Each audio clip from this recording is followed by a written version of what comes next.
നമ്മുടെ ആലപ്പുഴ ജില്ലയിലെ ചേർത്തല പ്രദേശത്തെ ഒരു കുഴിമന്തിക്കടയുടെ വിഷുവാശംസകളാണ്. ഇതിൻ്റെ ഉടമസ്ഥരോട് പറയാനുള്ളത്, നിങ്ങൾ വിഷുവാശംസയിൽ ഒരു കുഴപ്പമില്ല, പക്ഷേ വിഷുവാശംസകൾ നേർന്നിട്ട് നാട്ടിൽ കലാപങ്ങളും പ്രശ്നങ്ങളും ഉണ്ടാക്കാൻ നിങ്ങൾ വഴിവെക്കരുത്. എന്തൊരു തോന്നിവാസോടെ ഇത്! സാധാരണ ബുദ്ധി കൊണ്ട് ചിന്തിച്ചാൽ മനസ്സിലാവില്ല ഇതൊന്നും പാടില്ല എന്നുള്ളത്. ഇതിന് 10ാം ക്ലാസ്സും ഗുസ്തിയും ഡിഗ്രിയൊക്കെ വേണം. ഒരു സമൂഹം വളരെ അത്യാദരപൂർവ്വം കാണുന്ന ഒരു മഹത് വ്യക്തിത്വത്തിൻ്റെ ചിത്രം വെച്ചിട്ട് അതിൻ്റെ മുമ്പിൽ മാംസാഹാരം വെക്കുക എന്നുള്ളത് ഇവിടുത്തെ കുഞ്ഞുകുട്ടികൾക്കറിയാലോ അത് പാടില്ല, അങ്ങനെ ചെയ്യാൻ പാടില്ല എന്നുള്ളത്. നിങ്ങൾ മാപ്പ് പറഞ്ഞു, ഓക്കെ ശരി, മാപ്പൊക്കെ ഓക്കെ. ചില അബദ്ധങ്ങൾക്ക് മനുഷ്യൻ്റെ ജീവനോളം വിലയുണ്ടാകും. ഇതൊക്കെ കൊണ്ടുണ്ടാകുന്ന പ്രത്യാഘാതം എത്ര വലുതാണെന്നുള്ളതാണ്. ഇതൊക്കെ ഏതൊക്കെ രൂപത്തിലാണ് ചിത്രീകരിക്കുന്നത്? ഇവിടെയുള്ള വിദ്വേഷികളായ ആളുകൾ പോട്ടെ, സാധാരണക്കാരായ മനുഷ്യർക്ക് അവരുടെ ഹൈന്ദവ സഹോദരങ്ങൾക്ക് വേദന ഉണ്ടാവില്ലേ? അവരുടെ മനസ്സിനെ പോലും വെറുപ്പും വിദ്വേഷം ഉണ്ടാക്കുന്ന രൂപത്തിലുള്ള പണിയാണ് ഇതൊക്കെ. ഇതൊക്കെ നമ്മൾ ശ്രദ്ധിക്കണം. ആരാണ്ട കയ്യിൽ ചിത്രം കൊടുത്തു വന്നിട്ട് അത് പരസ്യപ്പെടുത്താൻ പറഞ്ഞു, അങ്ങനൊന്നും ആകാൻ പാടില്ല. ഇതിലൊക്കെ കൃത്യമായ നമ്മൾ ഉത്തരവാദിത്വവും കൃത്യമായ അതിനെക്കുറിച്ചുള്ള പരിശോധനയൊക്കെ വേണം. നമ്മുടെ നാടിൻ്റെ ഇന്നത്തെ അവസ്ഥ ഏതാണ്? കണ്ടത് ഇങ്ങനെ എന്തെങ്കിലുമൊക്കെ കിട്ടിക്കഴിഞ്ഞാൽ അത് പരമത നിന്ന ഒരു സമൂഹത്തിൻ്റെ തൊഴിൽ. ഇതൊന്നും അറിയാൻ വയ്യാത്ത എത്രായിരം മനുഷ്യരിവിടെ ഉണ്ട്.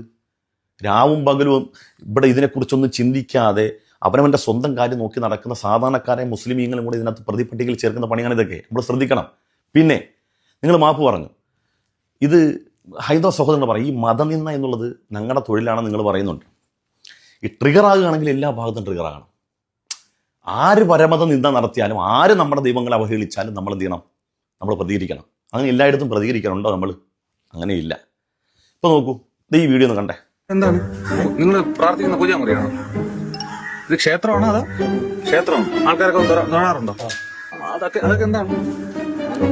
നിങ്ങൾ ആദരപൂർവ്വം കാണുന്ന ഒരു സ്ഥലത്ത് മദ്യക്കുപ്പികൾ, മറ്റത് ഭക്ഷണമാണ്, പാടില്ല, മദ്യക്കുപ്പികൾ നിരത്തി വച്ചിരിക്കുകയാണ്.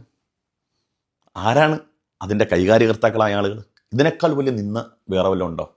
പക്ഷെ നമുക്ക് ട്രിഗറാവില്ല, നമുക്കത് വാർത്തയാക്കാൻ തോന്നുന്നില്ല, നമുക്ക് ക്യാമ്പയിൻ നടത്താൻ തോന്നുന്നില്ല. എന്തുകൊണ്ടാണ്?